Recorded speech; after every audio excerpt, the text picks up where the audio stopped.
Bonsoir à toutes et à tous et merci à vous de nous rejoindre pour cette nouvelle édition de votre journal de 22 heures. Voici les titres qui vous seront développés. Ouverture de la deuxième conférence des académies diplomatiques des États membres de l'IGAD. Et Libye donc, la bataille pour Tripoli s'enlise. Bonsoir à tous. La conférence des présidents respectifs des commissions permanentes et des groupes parlementaires s'est tenue aujourd'hui dans les locaux de l'Assemblée nationale. La rencontre est intervenue dans le cadre du démarrage de la 3e session ordinaire de la 8e législature. Il s'agissait pour les participants de fixer l'ordre du jour et la date de la prochaine séance publique. Lors de cette conférence, le gouvernement était représenté par Moumin Ahmed Cher, ministre de la Justice et des Affaires pénitentiaires chargé des droits de l'homme, le président de la représentation nationale, les membres du bureau, les présidents des commissions permanentes et des groupes parlementaires ont également pris part à cette réunion. Les uns et les autres se sont penchés en premier lieu sur les points à l'ordre du jour qui sont transmis aux commissions permanentes compétentes des projets de loi en instance qui sont au nombre de 6, à savoir le projet de loi portant sur l'orientation stratégique pour le développement et la promotion du tourisme, projet de loi également modifiant et complétant le code de procédure civile, projet de loi modifiant et complétant le code civil, projet de loi également portant modification de la loi donc portant sur le crédit bail, projet de loi modifiant et complétant le code civil et enfin le projet de loi portant amendement de certaines dispositions de la loi portant création de la Caisse nationale de sécurité sociale, la CNSS. Tous ces projets ont été déposés au Parlement le 7 avril dernier. Et enfin, la conférence des présidents a par la suite abordé la date de la prochaine séance publique fixée au lundi 22 avril prochain et ces dernières devront être étudiées en commission. La deuxième conférence des académies diplomatiques des États membres de l'IGAD s'est ouverte donc ce matin à l'Institut sous le leadership du chef de la diplomatie djiboutienne Mahmoud Ali Youssouf. Cette conférence ayant pour thème le rôle que doivent jouer les académies diplomatiques dans le processus donc qui vise à promouvoir une intégration économique régionale. Cet atelier sur la diplomatie et l'intégration économique régionale arrive à un moment où la région de l'IGAD est en train d'arriver à un carrefour, au moment où des relations normales sont établi entre les États membres et où le développement économique devient un facteur majeur pour renforcer la sécurité et la stabilité sociale dans la région. L'intégration économique régionale donc apparaît comme la meilleure stratégie pour atteindre cet objectif dans un monde globalisé, témoin de tensions commerciales, de problèmes environnementaux et de problèmes sociaux. Et durant ces 2 jours, ce séminaire invitera des représentants du service extérieur de 8 États membres et le secrétariat de l'IGAD à développer le rôle du service extérieur dans le processus de conception de politiques visant à promouvoir une intégration économique régionale réussie, renforçant la sécurité dans la région, les conditions environnementales pour l'intégration régionale à point. Je peux imaginer des exemples. Par exemple, une école de pilotage à Djibouti, pour la région, pourquoi pas. Récemment, le ministre a inauguré l'académie de la gendarmerie régionale, avec ses 3 P, l'académie École internationale de perfectionnement à la police, de la police judiciaire, et I3PJ, et évidemment aussi votre institut diplomatique qui a maintenant organisé pour le 2e fois ce séminaire. Et dans son intervention donc prononcée à l'occasion de ce séminaire, le ministre des Affaires étrangères a indiqué que la tenue de cette conférence coïncide aussi à un moment où notre région traverse un tournant de son histoire à cause de sa position géostratégique tout proche du Moyen-Orient, fortement secoué d'une part par la tension entre le Qatar et les pays du Golfe et d'autre part le duel pour le leadership régional entre l'Arabie Saoudite et l'Iran, ravivé par la guerre du Yémen. L'arrivée au pouvoir donc du Premier ministre éthiopien Dr Abiy Ahmed et son rapprochement avec l'Érythrée a créé une dynamique positive en matière de paix et de sécurité dans la région. La rencontre à Jeddah du président Ismaël Omar Guelleh et de son homologue érythréen Issaïas Afwerki, né donc de la médiation saoudienne, est une voie tracée vers le dégel des relations entre les deux pays, a indiqué le ministre. Face à ces enjeux majeurs empreints des opportunités, mais aussi d'importants défis, le ministre Mohamed Ali Youssouf a poursuivi que l'IGAD a choisi de prendre le devant en donnant lors de son dernier conseil des ministres un mandat au secrétariat de l'IGAD pour mener une réflexion sur le sujet de la stratégie géopolitique en mer Rouge et lui faire des propositions à sa prochaine session du Conseil des ministres. Et poursuivant son intervention, le chef de la diplomatie djiboutienne a indiqué que depuis, l'IGAD s'est mis à l'œuvre et a créé une task force destinée à suivre la situation géopolitique et de nourrir par des pistes de réflexion les efforts des leaders des pays de l'IGAD.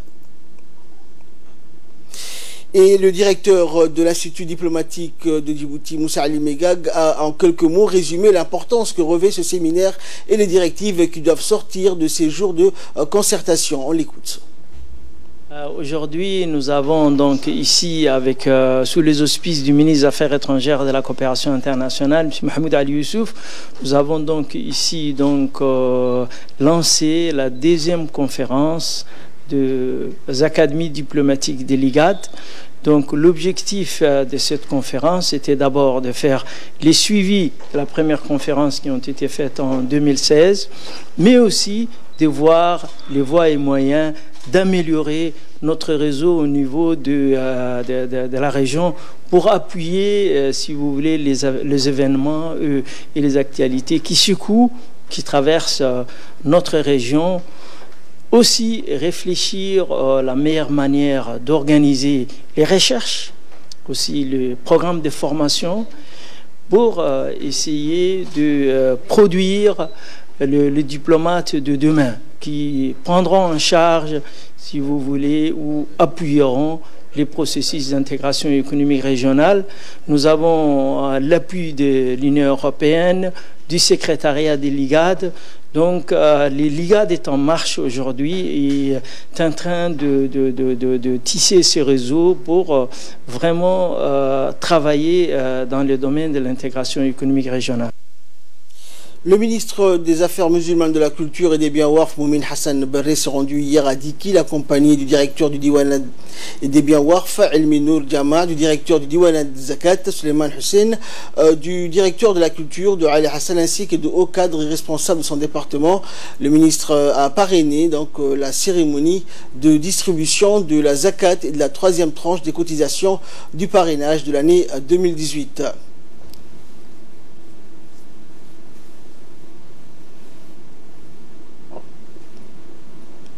Le ministre Moumin Hassan Barré et les membres de sa délégation ont été chaleureusement accueillis par les autorités et les habitants de la région de l'Unité.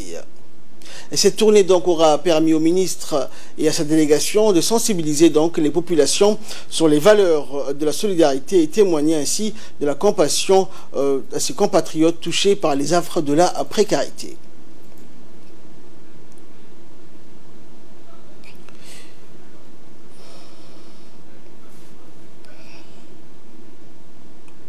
Et dans une intervention faite à cette occasion, le ministre Moumin Hassan Barré n'a pas omis de rappeler que la Diwan Zakat, devenue en quelques années le socle de l'entraide, a vu le jour grâce aux efforts du président de la République. Il a également souligné que le succès de cette institution découle de l'implication directe et surtout constante des plus hautes autorités du pays. Le ministre des Affaires musulmanes, de la Culture et des Biens Waqf a lancé un appel pressant aux entrepreneurs issus de ces différentes régions afin qu'ils puissent s'acquitter de leurs devoirs et obligations de la zakat.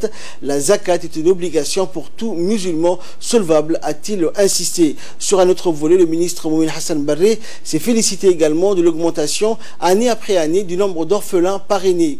Je tiens, a-t-il indiqué, à remercier tous ceux et toutes celles qui ont pris l'initiative de participer à l'amélioration des conditions de vie de nos enfants orphelins.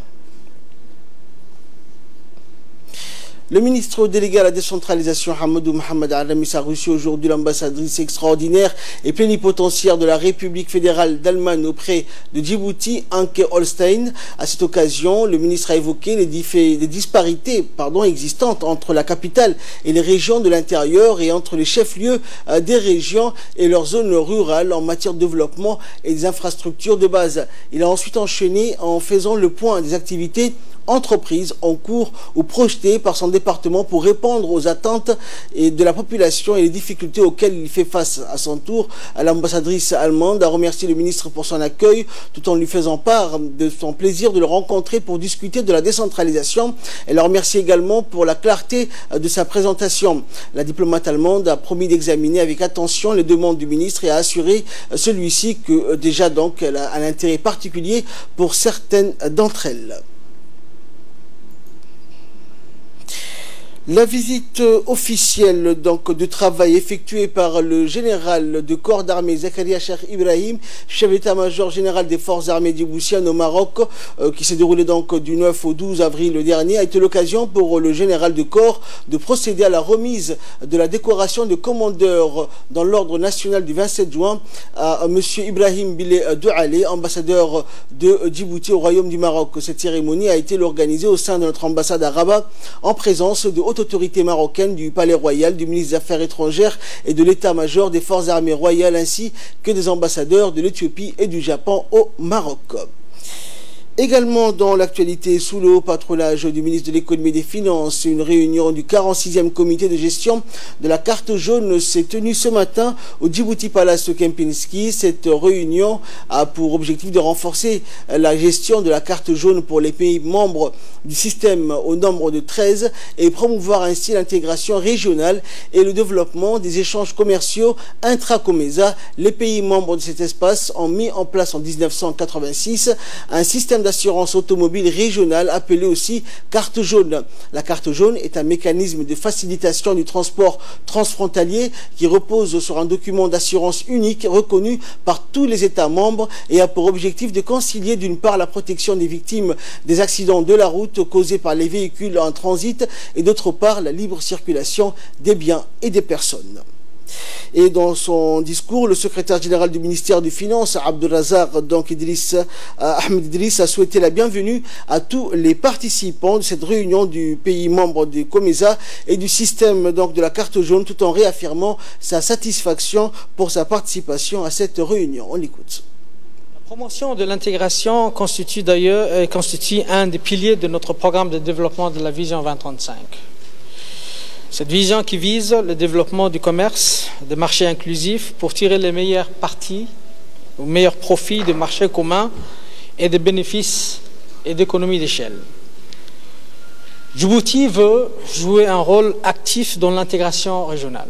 Et pour cela, d'importants investissements ont été réalisés. Et pour cela, d'importants investissements ont été réalisés ces dernières années, principalement dans les infrastructures économiques, en particulier les infrastructures portières et les zones franches, lesquelles conduiront à la réussite de notre stratégie, qui est de devenir un hub régional au sein des pays du COMESA, mais plus généralement dans les pays continentaux. C'est ici justement que le système d'assurance automobile mis en place il y a 30 ans déjà, en 1986 à Addis Abeba, par nos chefs d'État, trouve tout son intérêt. En effet, sachant qu'il ne saurait y avoir une zone économique sans une circulation transfrontalière sûre et fiable, nos dirigeants ont établi un mécanisme de couverture des risques de circulation pour protéger aussi bien les usagers de la route que les victimes des accidents. Une délégation conduite par le conseiller du président donc, de l'autorité des ports et des zones franches de Djibouti, Mohamed Aden Waberi, s'est rendue hier à Balhou, donc de la région de Tadjoura. L'objectif de la visite était de constater l'état d'avancement de la route Tadjoura-Balhou qui sera à terme le second corridor d'échange entre Djibouti et l'Éthiopie. Cette visite a permis donc à la partie djiboutienne d'identifier les emplacements adéquats pour les bureaux de la douane et l'immigration. Cette délégation était composée de hauts cadres djiboutiens et éthiopiens, notamment donc du directeur de Djibouti Port Corridor Road, Mohamed Bakar, le secrétaire général du ministère de l'équipement et du transport et le commandant des ports. Et côté djiboutien, donc éthiopien, l'attaché économique de l'ambassade de l'Éthiopie à Djibouti, des représentants des autorités des transports, de l'autorité maritime et de l'Ethiopian Shipping Company. Des représentants des transitaires et de la douane des deux pays étaient également présents.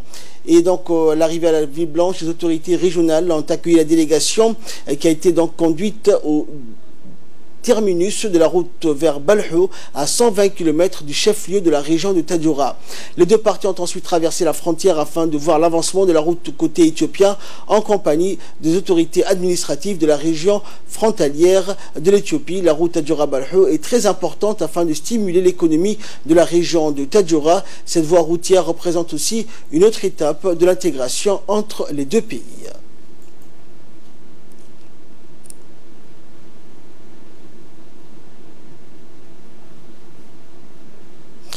Et durant ce déplacement de travail, notre équipe a également pu recueillir les réactions des membres de la délégation. Qui comporte bien sûr tous les commerçants qui sont intéressés donc, pour le trafic des marchandises de la route. Également donc nous avons la préfecture de Tadjoura avec à sa tête le préfet. Nous avons l'autorité des ports et zones franches. Et nous avons également aussi la partie éthiopienne. Nous avons les agents maritimes qui sont avec nous. Et nous sommes là aujourd'hui pour voir et fixer ensemble avec la partie éthiopienne quand est-ce qu'on pourra opérationnaliser cette route. L'association Méditerranée sans handicap a organisé une formation de 3 jours du 13 au 15 avril à la salle paroissiale de l'évêché, donc avec la collaboration de l'ANPH, l'UNICEF, l'ADEP, le secrétariat d'État aux affaires sociales et les écoles catholiques de Djibouti, coordonnées par Michaela Carosino, président de l'association italienne Méditerranée sans handicap, donc qui travaille depuis 10 ans à Djibouti. L'objectif de cette formation portait sur les troubles du langage et former également les enseignants en vue de favoriser l'inclusion des enfants handicapés à l'école à travers la présentation des méthodes d'observation des difficultés des enfants au niveau donc du développement de l'enfant ordinaire et de l'enfant avec handicap. Le directeur général de l'agence des personnes handicapées de Ali Saïd a participé donc à cette formation relative aux troubles de langage avec en présence du conseil technique du secrétariat d'État aux affaires sociales, de l'UNICEF et de l'association djiboutienne de l'enseignement privé et des écoles catholiques présentes à Djibouti. Une cérémonie de signature de mémorandum a eu lieu donc ce week-end dans les locaux de l'IGAD situé au Héran. Cette dite signature est un échange donc sur les meilleures pratiques en matière d'engagement des jeunes et de prévention de l'extrémisme violent ainsi que sur le contexte de la prévention du crime. Cette cérémonie donc qui a vu la participation du secrétaire général du ministère de la Justice et de l'ambassadeur des États-Unis donc à Djibouti et plusieurs autres parties prenantes comme le maire adjoint. L'échange a abouti à la signature d'un mémorandum d'accord qui définit un programme global de coopération bilatérale dans le domaine donc comprenant des échanges de praticiens et des formateurs, mais également au niveau des échanges de jeunes sur la mobilisation de la société civile et en vue de prévenir le crime et la violence. Rappelant que la stratégie prônée est de faciliter le partage systématique des connaissances, des compétences et des enseignements tirés en matière de renforcement de la cohésion sociale et de la résilience des communautés. Le directeur général de la société de gestion terminale de Doralé, Abdullahi Adawi Sigad, a présidé donc hier après-midi la cérémonie de clôture du tournoi final de football pour la saison 2018-2019 entre les agents de cette dite société qui a eu lieu au Stade Goulet. Ce tournoi s'est disputé entre 8 équipes représentant les différents services de cette société. Cette compétition s'inscrit donc dans le cadre d'une initiative lancée par le directeur général de la société de gestion terminale de Doralé, Abdullahi Adawi Sigad. L'objectif étant de créer une certaine amitié, une cohésion fraternelle et un esprit de concurrence entre les agents de ces sociétés. L'équipe de Djibouti Labour Service a battu en finale donc l'équipe Shift par 3-1 est devenu champion de ce tournoi de football. Rappelons que cette société de gestion terminale Doralé a organisé cette compétition pour la première fois après sa prise de fonction de la gestion du terminal de Doralé en février 2018. Une importante cérémonie de remise de trophées, des médailles et autres récompenses a eu lieu au milieu donc du logo du terrain Stade de Gouled.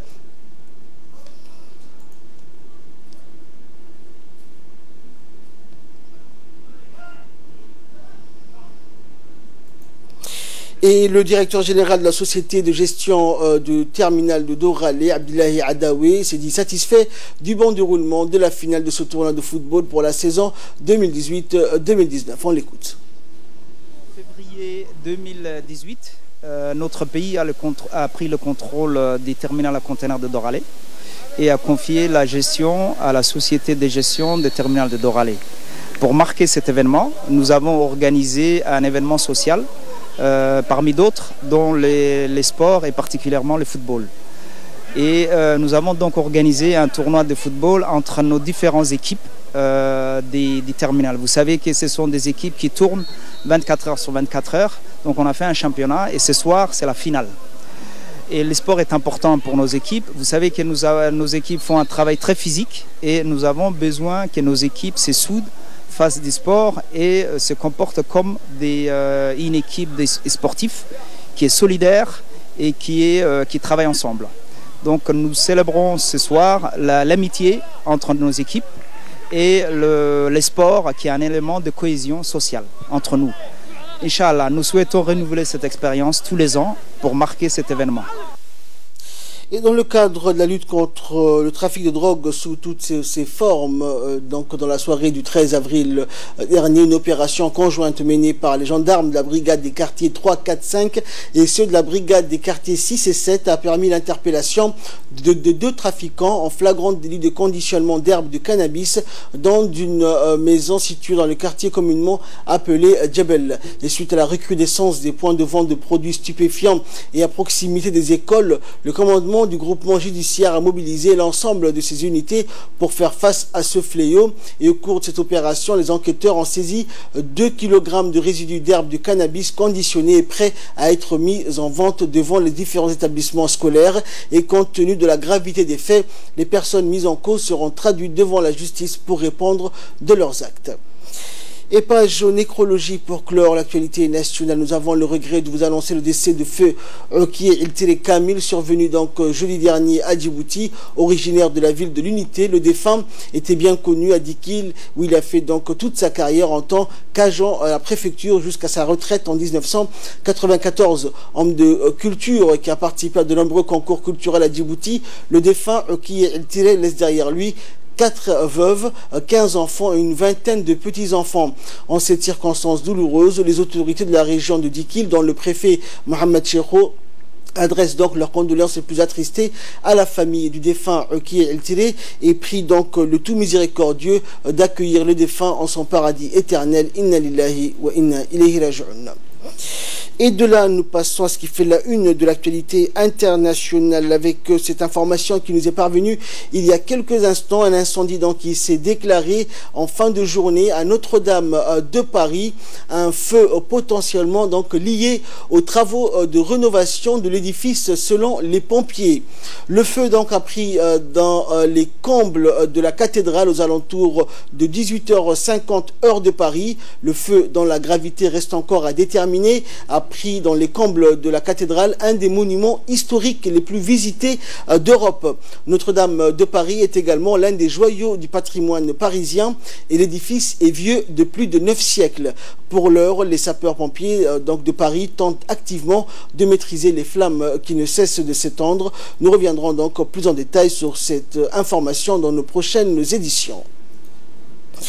La bataille de Tripoli donc s'enlise, s'emparer de Tripoli, la capitale libyenne. C'est l'objectif des forces de maréchal Khalifa Haftar, l'homme fort de l'est du pays. Depuis 10 jours, les combats font rage entre son armée nationale libyenne et les forces du gouvernement d'union nationale basées à Tripoli. Après 10 jours d'affrontement, c'est le statu quo sur le terrain. Les combats ont lieu sur les mêmes lignes de front à Ain Zara et Al-Swani et le bilan est lourd. L'Organisation mondiale de la santé parle de 120 morts. Côté diplomatie, le maréchal Haftar, soumis à une pression internationale pour faire cesser son avancée sur Tripoli, est parti au Caire pour y rencontrer le président égyptien Abdel Fattah al-Sisi, un de ses plus fervents soutiens. Et dans un pays donc plongé dans le chaos depuis la chute du régime Kadhafi en 2011, les organisations internationales craignent que les civils ne fassent une nouvelle fois les frais de violence. Ils sont nombreux à fuir direction la Tunisie où les contrôles à la frontière ont été renforcés. L'ONU fait état de 13 500 personnes déplacées en raison des combats. Et enfin, l'Afrique, nouvel Eldorado des constructeurs automobiles. Les constructeurs automobiles n'ont pas de doute. L'Afrique est le nouvel horizon de la vente des automobiles neufs dans le monde. Les principaux fabricants se tournent vers le continent dans un contexte de multiplication de restrictions environnementales dans les pays occidentaux ainsi que d'une augmentation de la classe moyenne africaine. Mais cette nouvelle politique se heurte à un écueil. L'Afrique carbure essentiellement aux véhicules d'occasion. BMW, Nissan, Toyota, Volkswagen et d'autres entreprises ont uni leurs forces pour faire pression sur les gouvernements afin de limiter les importations de véhicules d'occasion dans plusieurs pays d'Afrique subsaharienne. 4 ans après la création de l'association des constructeurs automobiles, leurs efforts commencent à porter leurs fruits. Par contre, il faut rattraper des décennies de retard. C'est tout pour ce journal. Merci de nous avoir suivis. Restez avec nous. Le programme continue sur Télé Djibouti.